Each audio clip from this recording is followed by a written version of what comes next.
नमस्कार दोस्तों, जय हिंद। तो कैसे आप सभी? उम्मीद करता हूँ कि अच्छे होंगे, मस्त होंगे, फर्स्ट क्लास होंगे और अपनी प्रिपरेशन अच्छे से कर रहे होंगे। प्यारे साथियों, आज का स्पोकन में जो हमारा क्लास है, ये हमारा 16 क्लास है, यानी कि हमने 15 क्लास अपलोड कर दिए हैं। आप जाके यूट्यूब पे प्लेलिस्ट में जाके देख सकते हैं। तो प्यारे दोस्तों, आज का जो हमारा क्लास है, यानी कि ये पास्ट डेली सेंटेंस है। तो हमने कहा कि जिस बच्चे को अंग्रेजी बोलना, लिखना, पढ़ना बिल्कुल नहीं आता होगा, बिल्कुल ना घबराएं, क्योंकि एक अच्छे प्लेटफॉर्म पे आए हैं। यहाँ से हमारी स्पोकन की एक बेहतरीन सेशन और क्लास चलेगा, जिसके माध्यम से मैं आपको सिखाऊंगा कि अंग्रेजी कैसे बोला जाता है। मैं आपको इस बात का उम्मीद दिलाता हूँ, विश्वास दिलाता हूँ कि आप मेरे 45 दिन चैलेंज को कंप्लीट करते हैं तो आप 45वें दिन अपने आप को एक अच्छा स्टूडेंट पाएंगे और एक अच्छे वोकेब और फ्लुएंसी के साथ अपने आप को पाएंगे साथियों। तो मेरे जो शब्द होंगे आप सभी के साथ ऐसे ही बने रहेंगे साथियों, और मैं आपको जितनी भी बातें बताऊंगा वो सब के सब फैक्चुअल होंगे, वो सब के सब करेक्ट होंगे और उन सब के पीछे कुछ न कुछ तर्क होंगे साथियों। तो मैं उम्मीद करता हूं कि आप सभी देखेंगे। मैं बिना टाइम वेस्ट किए आपका समय बिल्कुल बर्बाद नहीं करूंगा और मैं लेके चलूंगा आपको अंग्रेजी की दुनिया में साथियों।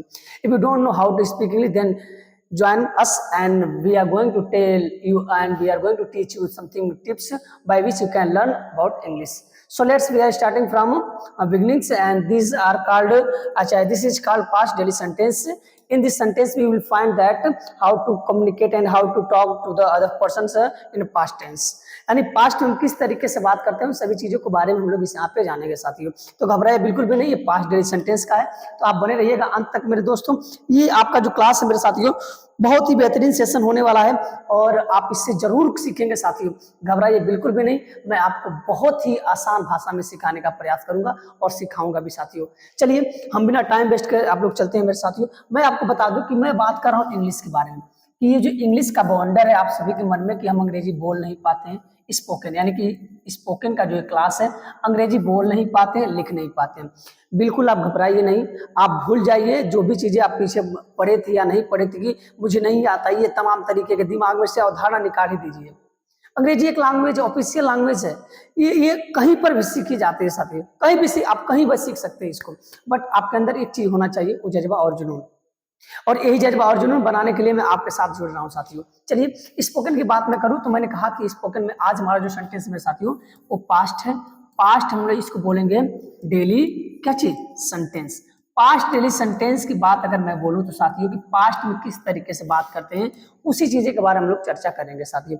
इससे पहले मैं आपको बता दूं कि इस सेंटेंस का सबसे मेन मकसद क्या है और इसमें सबसे इंपोर्टेंट क्या है। तो मैं बता दूं, इस वाक्य हम लोग V2 का प्रयोग करते हैं। V2 ऐसा वर्ब है जो पास्ट इंडेफिनिट को दर्शाता है, यानी जिस वाक्य में V2 होगा उसे हम लोग पास्ट इंडेफिनिट बोलेंगे। जैसे मैं आपको एक पहले बेसिक से थोड़ा सा बता दे रहा हूँ। एक होता है V1, V2 और V3, और उसके बाद आपका आता है V4 और V5। मेरे दोस्त अगर मैं यहाँ पर लिख दूँ गो और सेकेंड फॉर्म में लिख दिया वेंट, क्या लिख दिया साथियों, वेंट। यहाँ पर मैंने लिख दिया आपका वेंट, ये लिख दिया गॉन। यहाँ पर लिख दिया गोइंग, क्या लिख दिया गोइंग, और यहाँ पर लिख दिया गोज। ये जो आपके शब्द में आपको लिखा हूँ साथियों, इसको हम लोग बोलेंगे प्रेजेंट। क्या बोलेंगे, प्रेजेंट टेंस बोलेंगे। इससे बोलेंगे हम लोग साथियों पास्ट, इससे बोलेंगे परफेक्ट, क्या बोलेंगे परफेक्ट, और इससे बोलेंगे हम लोग कंटिन्यूअस, क्या बोलेंगे साथियों कंटिन्यूअस, और इसको बोलेंगे हम लोग सिंपल प्रेजेंट बोलेंगे, यानी ये सिंपल प्रेजेंट होगा साथियों। अब मेरी बात ध्यान सुनिएगा, पास्ट सेंटेंस में हम लोग किसका प्रयोग करेंगे, V2 का। जिस किसी वाक्य में, जिस किसी सेंटेंस में V2 होगा उससे समझ जाइएगा कौन सा टेंस है, पास्ट इंडेफिनिट है। अब ये जो जितने भी वो केब है इनको आपको याद करना है, और याद करने की जिम्मेदारी मेरी है, आपको याद कराने की जिम्मेदारी मेरी है। मैं आपको लिया हूं तो मैं आपको याद कराऊंगा। जिस तरीके से गो का सेकंड फॉर्म गया वेंट, इसी तरीके से रीड का हो जाएगा मेरे साथियों। इसको रीड ही लिखेंगे लेकिन पढ़ेंगे रेड, इसको लिखेंगे रीड लेकिन पढ़ेंगे रीड, इसको पढ़ेंगे रीड, और यहाँ पर हो जाएगा रीडिंग, क्या हो जाएगा साथियों, रीडिंग हो जाएगा।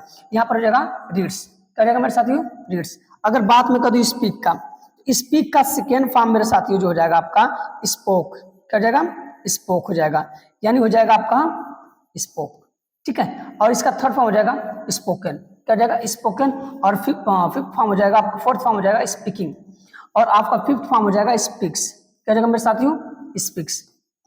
अब आपके मन में एक चीज और सवाल पैदा होंगे कि सर किस तरीके से पहचानेंगे कितने वर्ड हैं। तो मैं आपको बता दूं कि इस दुनिया में बहुत जितने भी वर्ड है, जिसके वर्ड में जिनके अंत में ना लगा होगा, क्या लगा होगा ना, उस सब के सब क्या होंगे, वर्ब होंगे। क्या होंगे मेरे साथी, वर्ब। आपसे कोई पूछे वर्ब कितने प्रकार के, तो बोलिएगा वर्ब 2 प्रकार के, एक होता है मेन वर्ब, एक होता है एक्सिलरी वर्ब। हम लोग पढ़ रहे हैं मेन वर्ब। मेन वर्ब कितने प्रकार होते हैं साथियों, 5, V1 V2 V3 V4 और V 5। अभी मैं आपको ये 2 मिनट इसलिए ले रहा हूँ, 5 मिनट इसलिए ले रहा हूँ क्योंकि मैं आपको बेसिक बता रहा हूँ कि बेसिक आपको समझ में आना चाहिए कि समझ वर्ब क्या है, हम बात कर रहे हैं तो कैसे बात करें और किस टेंस में बात करें, उसको मैं बताने के लिए ये साथियों आपको मैं वर्ब लिया हूँ। वर्ब इसीलिए आपको मैं बता रहा हूँ क्योंकि इसका पढ़ाने का एक ही मकसद है कि आपको वर्ब का ज्ञान है कि नहीं। ठीक है, तो ये पास्ट है। अगर जिस वाक्य में कि जिस सेंटेंस में जिस भी सेंटेंस में आपको अगर ये दिख जाए तो समझ जाइएगा कि क्या है, आपके वर्ब मेरे साथियों। क्या इतनी बात क्लियर हुई कि जिसमें आकर V2 होगा तो पास्ट टेंस होगा, क्या हो गया, पास्ट टेंस। इसी को हम लोग इसमें पढ़ेंगे साथियों। आ जाइए अब हम लोग बात करते हैं एक एक करके। अगर मैं कह दूं कि पास्ट क्या होता है तो मैं लिख दूं पास्ट टेंस, ठीक है, यानी अतीत, वह घटना जो कुछ समय पहले बीत चुका हो, उसे हम पास्ट टेंस कहते हैं। उससे हम क्या कहते हैं साथियों, पास्ट टेंस कहते हैं। इस वाक्य में अगर मैं बात करूं अफर्मेटिव के लिए तो याद रखिएगा कि अफर्मेटिव अगर यहां पर मैं लिख रहा हूं साथियों तो अफर्मेटिव के लिए हम लोग पढ़ेंगे V2 का प्रयोग। यहीं पर बात आ जाएगी निगेटिव की, तो निगेटिव के लिए प्रयोग करेंगे हम लोग साथियों डिड, और डिड प्लस किसका, नॉट का प्रयोग करेंगे। यानी निगेटिव के लिए प्रयोग करेंगे डिड नॉट का और अफर्मेटिव के लिए करेंगे V2 का।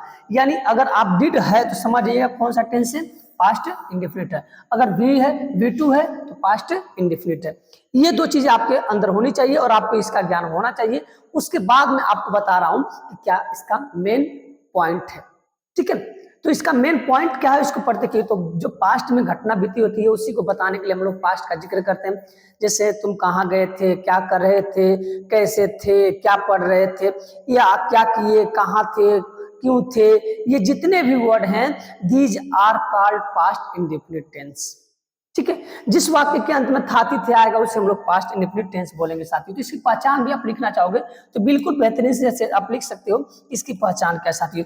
अगर मैं पहचान की बात करूं, पहचान की अगर बात करूं कि पहचान क्या होता है कि जब नहीं लिख सकता हूं मैं था, क्या चीज, था और क्या थी और क्या साथियों, थे और इसका या, ई, ए और ओ, यानी जब भी ये वाक्य के अंत में दिख जाएंगे तो आप समझ जाइए कौन सा टेंस है, पास्ट इंडेफिनिट टेंस है। जब किसी वाक्य में ये सब दिख जाएंगे तो आप समझ जाइएगा कि ये पास्ट इंडेफिनिट टेंस है। अब हम लोग चलते हैं सवाल पूछते हैं। पहले हम लोग सवाल पूछने के बारे में जानेंगे किस तरीके से सवाल पूछा जाता है, उसके बाद हम लोग जानेंगे साथियों कि कैसे जवाब दिया जाता है। तो सबसे पहले जवाब यानी सवाल करने के लिए आपको दो तरीके से आएगा मेरे साथियों, दो तरीके के जो सवाल आपसे पूछे जाएंगे। एक आपका आएगा डिड, और डिड के बाद आएगा सब्जेक्ट, और सब्जेक्ट के बाद V2, उसके बाद आएगा ऑब्जेक्ट। ठीक है, इसके बाद आपका रहेगा हेल्पिंग वर्ब। अगर आपसे बात करिए डिड तो डिडंट लोग बोल देते हैं, ठीक है, फिर सब्जेक्ट V1, उसके बाद सॉरी जब आपका इंट्रोगेटिव में रहेगा तो V1 रहेगा, V1 और यहाँ पर रहेगा ऑब्जेक्ट लास्ट में क्वेश्चन वर्ड। इस सेंटेक्स से हम लोग सवाल को बनाएंगे। और यहाँ पर मैं आपको एक चीज और बता दूं, यहीं पर क्या चीज साथियों, यहीं पर एक स्ट्रक्चर में और बना दे रहा हूँ, इसके साइड में ही बना दे रहा हूँ। ठीक है, इसके साइड में ही बना दे रहा हूँ मैं स्ट्रक्चर कि जो स्ट्रक्चर आप देख रहे हैं यहाँ पर, ठीक है, ये जो स्ट्रक्चर है सब्जेक्ट, ठीक है, सब्जेक्ट V2 और ऑब्जेक्ट, सब्जेक्ट उसके बाद डिड, डिडंट को बोलते हैं यानी डिड नॉट, हम लोग डिडंट बोल सकते हैं, डिडंट बोल सकते हैं साथियों। ठीक है, उसके बाद आपका V1, उसके बाद ऑब्जेक्ट, ये हो जाएंगे आपके क्या चीज, सवाल यानी जवाब देने। ये हम लोग जवाब देंगे, क्या देंगे, जवाब देने के लिए, ये जवाब देने के लिए है प्रयोग। और ये किसके लिए तो साथियों, तो सवाल करने के लिए, यानी बहुत ही बेहतरीन सेशन होने वाला है साथियों, और बहुत ही आसान भाषा में आपको मैं सिखाऊंगा। दोनों को मैं एक ही साथी से लिख रहा हूं ताकि एक तरफ आप सवाल करिए और दूसरी तरफ आप जवाब देना सीख जाइए। तो किस तरह सवाल करते हैं और किस तरह जवाब देते हैं, तो ये होना चाहिए फैक्चुअल, आपको डाटा आपके पास होना चाहिए। सवाल कैसे करेंगे, how can we talk and how can we questions, ठीक है। तो let's me introduce and let me tell the something about the English and these are called syntax of the past indefinite and past daily sentence and these are called answer types questions and answer. तो ये इससे हम लोग answer देंगे और इससे हम लोग क्वेश्चन करेंगे। अगर मैं सवाल अगर आपसे पूछूं साथियों, जैसे सवाल आपसे पुटअप कर सकता है, कोई भी व्यक्ति आपसे सवाल पुटअप करेगा तो लिखेगा कि क्या, ठीक है, तुम वहां गए। तो यहाँ पर देखिए या उसमें से जो अगर आ जाए तो बात आ जाएगी क्या चीज, पास्ट इंडेफिनिट। क्या तुम वहां गए, तो तुम के लिए हो चाहे एक वचन हो चाहे बहुवचन, दोनों के लिए हम लोग डिड का ही प्रयोग करेंगे क्योंकि इसमें एक ही हेल्पिंग वर्ब है। तो क्या के अंग्रेजी हम लोग कहेंगे डिड, फिर उसके बाद सब्जेक्ट यू, उसके बाद क्या किया जाने का गो, और वहां का हो जाएगा देयर। क्या जाएगा साथियों, वहां का अंग्रेजी देयर हो जाएगा, ठीक है। लास्ट में क्वेश्चन वर्ड। अगर हमने लिख दिया कि क्या वह अपना पाठ याद किया, क्या वो अपना पाठ याद किया, ये बात आ गई कि ये सवाल आपसे पूछ दिया क्या वो अपना पाठ याद किया। उसका जवाब आप कैसे देंगे साथियों, तो क्या की अंग्रेजी हम लोग कहेंगे डिड। क्या लिखेंगे डिड। अगर हमने डिड लिख दिया तो सब्जेक्ट आप हो गया ही के बाद उसने याद किया, तो याद करने का होता है लर्न, क्या होता है लर्न, और अपने की अंग्रेजी हो जाएगी हिज क्या चीज लेसन। अब आपके मन में एक सवाल और होगा कि सर यहाँ पर जो हिज लिखे हैं ये कैसे लिखे हैं, तो हिज के लिए मैं अभी आपको 2 मिनट के बाद बता रहा हूँ कि हिज में कैसे लिखा हूं, और बाकी सब्जेक्ट अगर अलग रहेंगे तो उनका भी आपका पोसेसिव केस क्या होगा। ये पोसेसिव केस है, सब्जेक्ट के अनुसार ये बदलता रहता है, जैसा सब्जेक्ट वैसा पोसेसिव केस होता है साथियों। अगर ये जो सवाल आपने कर लिया तो इन सवालों का जवाब देने के लिए आपके पास तो उत्तर होना चाहिए और तरीका होना चाहिए। उन्हीं तरीका को हम लोग अब सीखते हैं साथियों। सवाल किया क्या तुम वहां गए, क्या तुम वहां गए, अब जवाब कैसे देंगे, सवाल आप कैसे कर लिए, जवाब देंगे, बोलो कि हाँ, ठीक है, मैं वहां गया, हाँ मैं वहां गया था, हाँ मैं वहां गया था। तो हाँ के लिए आप लिखिए यस, क्या लिखेंगे यस। अब मैं की अंग्रेजी हो जाएगी आई, और आई के बाद जाने का हो जाएगा वेंट, और वहां का हो जाएगा देयर। क्या हो जाएगा आई वेंट देयर। सवाल किया इंट्रोगेटिव में, जवाब दिया अफर्मेटिव में, I went there.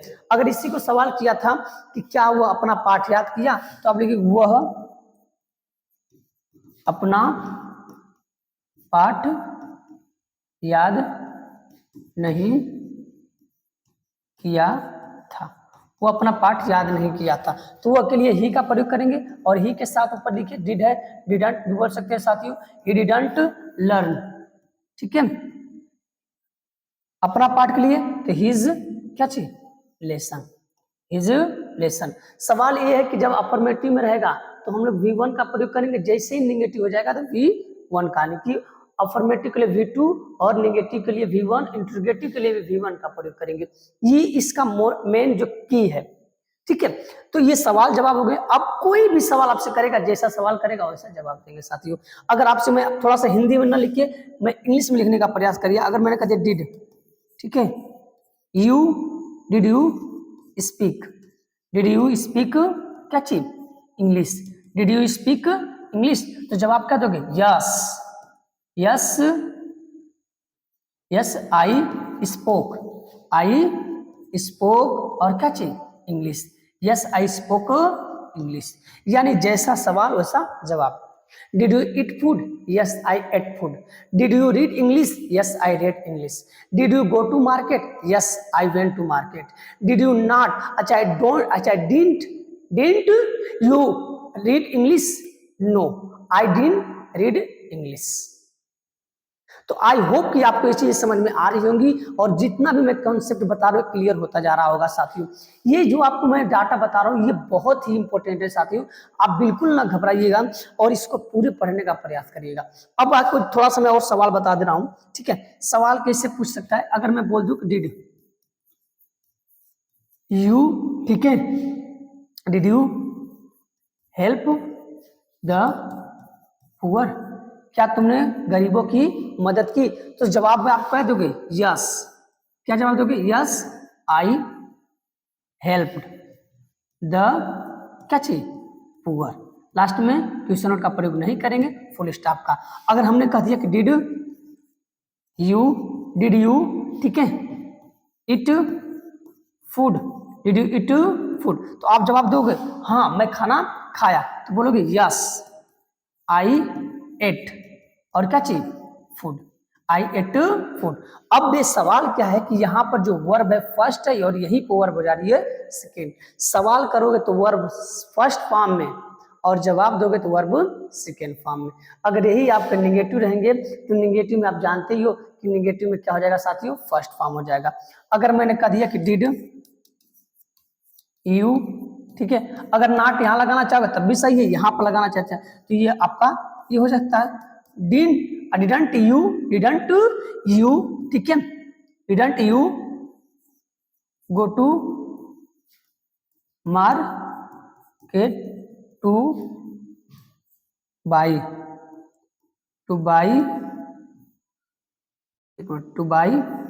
A book. सवाल क्या किया कि डिडंट, तुम बाजार किताब खरीदने नहीं गए थे। नो, तो बोलोगे नो। अगर नो बोल दिए तो कोई दिक्कत नहीं, तो बोल दो कि आई डिड नॉट, बोलते हैं डिडंट। क्या बोलेंगे? डिडंट बोलेंगे। Didn't, no I didn't go to, कहाँ पर? Market to buy a book, to buy a book. इस तरीके से हम लोग सवाल दे, सवाल करेगा V1 से और जवाब देंगे जब निगेटिव तो V1 से, और जब अफर्मेटिव होगा तो यहीं पर हो जाएगा V2 हो जाएगा साथियों। अब ये तो हो गया आपका फर्स्ट।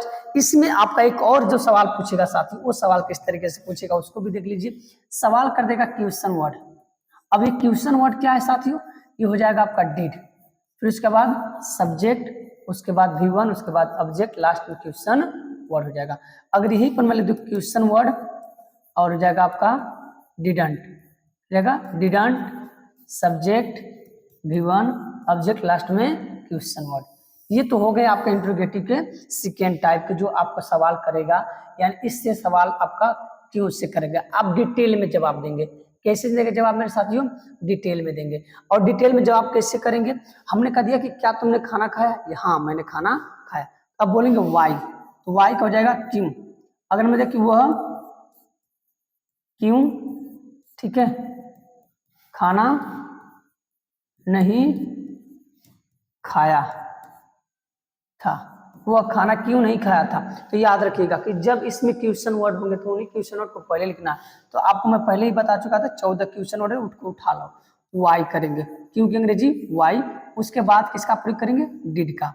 और डिड नॉट है तो डिडंट का प्रयोग करेंगे। किसका प्रयोग करेंगे? इसका प्रयोग करेंगे साथियों। तो वाई डिडंट, वो है तो ही, वाई डिडंट ही, और V1 का जगह इट, और क्या चीज? फूड साथियों, लास्ट में फुल स्टॉप, और सॉरी क्वेश्चन वर्ड। ये हो जाएगा। ये तो लिखते समय करेंगे, लेकिन बोलते समय क्वेश्चन वर्ड का प्रयोग बिल्कुल मत करिएगा, ये बोलते समय नहीं होता है। इसके बाद आप जवाब कर सकते हो कि तुम वहां काहे नहीं गए, क्यों नहीं गए, कहाँ गए, तुम कहाँ गए। अगर मैं लिख दूं कि तुम, ठीक है, कहाँ गए थे, तुम कहाँ गए थे, तो जवाब दोगे कि वेयर। सवाल कैसे करोगे? वेयर डिड यू, और जाने का गो, वेयर डिड यू गो। क्या इतनी बात क्लियर हुई? अगर क्लियर हुई तो बोलिए हाँ, अगर इतनी बात क्लियर हुई तो बोलिएगा हाँ साथियों, तब मैं आगे बढ़ूंगा। उम्मीद करता हूं कि आप जितना मैं बता रहा हूं आप बिल्कुल समझेंगे, ठीक है। और ये आपके एक ऐसे वर्ड हैं जो आपको ये बताएंगे कि हाँ सेंटेंस का यूज क्या क्या होता है और कैसे होता है। अंग्रेजी मैंने कहा ना आपको कि बहुत ही आसान लैंग्वेज भाषा है जिसको हम कभी भी सीख सकते हैं, बट हमारे मन में ये अवधारणा बन चुकी है कि हम नहीं सीख सकते हैं। तो उस चीज को निकाल दीजिए और सीखने का पूरा प्रयास करिए साथियों। अब मैं कुछ सवाल आपको दे रहा हूँ, इसका जवाब आप लोग दोगे। उससे पहले मैं आपको एक बताया था कि मैं पोसेसिव केस बता दे रहा हूँ। यहाँ पर हो जाएगा सब्जेक्ट, ठीक है, उसके बाद में यहाँ पर लिख रहा हूँ पोसेसिव केस, पोसेसिव केस, ठीक है। अगर पोसेसिव केस आ गया तो मैं ऑब्जेक्ट भी बता दूं तो अच्छा रहेगा आपको। ऑब्जेक्ट भी मैं बता दे रहा हूँ साथियों। यही बीच में मैं लिख दे रहा हूँ क्या चीज, इसको मैं थोड़ा सा ऊपर कर दे रहा हूँ, ठीक है।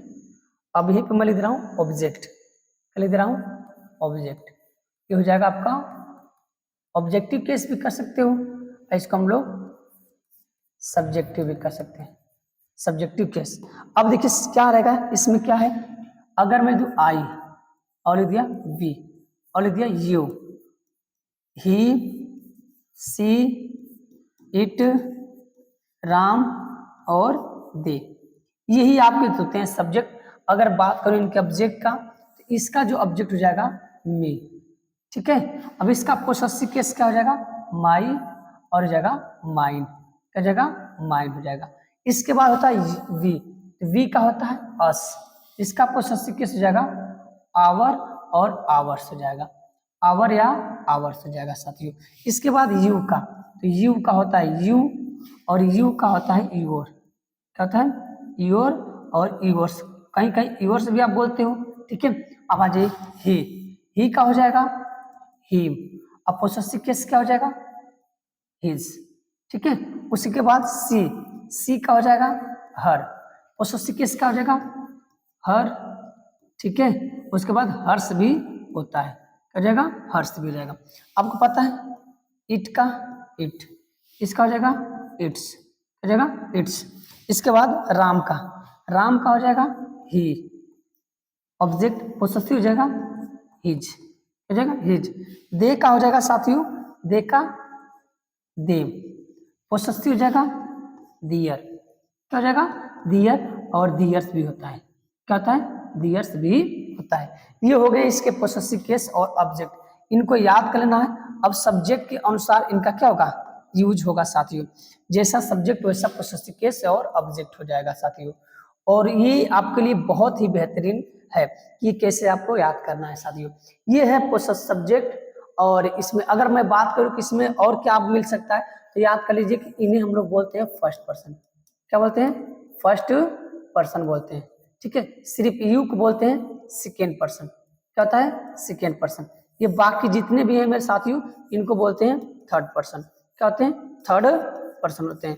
तो आपको पर्सन पढ़ने की जरूरत नहीं पड़ेगी, आई और वी को फर्स्ट पर्सन, यू को सेकेंड पर्सन, बाकी जितने हैं वो थर्ड पर्सन है। ये आपको अगर इतना क्लियर हुआ तो बोलिएगा हाँ। इज दैट क्लियर, से यस, इज दैट क्लियर, से यस, वेरी गुड, बहुत अच्छा।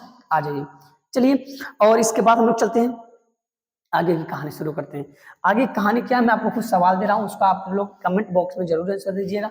मैंने यहाँ पर आपको लिख दिया क्या चीज, डिड यू, ठीक है, लर्न योर नोट्स बुक, क्या तुमने अपना नोट्स बुक याद किया। उसके बाद है डिड यू, ठीक है, स्पीक, डिड यू स्पीक क्या चीज इंग्लिश विथ योर फ्रेंड, क्या तुम अपने दोस्त के साथ अंग्रेजी बोले। उसके बाद है, ठीक है, when did you come here with your mother, तुम कब यहाँ अपने माता के साथ आए, ठीक है। वाई डिडंट यू, ठीक है, वाई डिडंट यू, ठीक है, कुक और क्या चाहिए फूड फॉर मी। ये जो आपको सवाल है इन चारों का जवाब आप लोग मुझे कमेंट बॉक्स में दिखाएंगे विद द आंसर्स, ठीक है। And these are question for you and you will have to reply the answer of this questions, ठीक है। After complete this class I will check comment box that कि कौन सवाल किया है और कौन इसका जब पढ़ा है, और जो पढ़ेगा इसका सवाल जरूर देगा साथियों। और मैं उम्मीद करता हूं कि आपको ये चीजें बहुत क्लियर आएंगी, और मैं आपको और बताऊंगा इसके बारे में किस तरीके से सवाल किया जाता है साथियों। तो आज का सेशन यहीं तक, ये तो बेसिक थे और इसका एडवांस भी मैं आपको लेकर आऊंगा, पढ़ाऊंगा साथियों। और मैं उम्मीद करता हूं कि आप जरूर सीखेंगे। तब तक के लिए जय हिंद साथियों।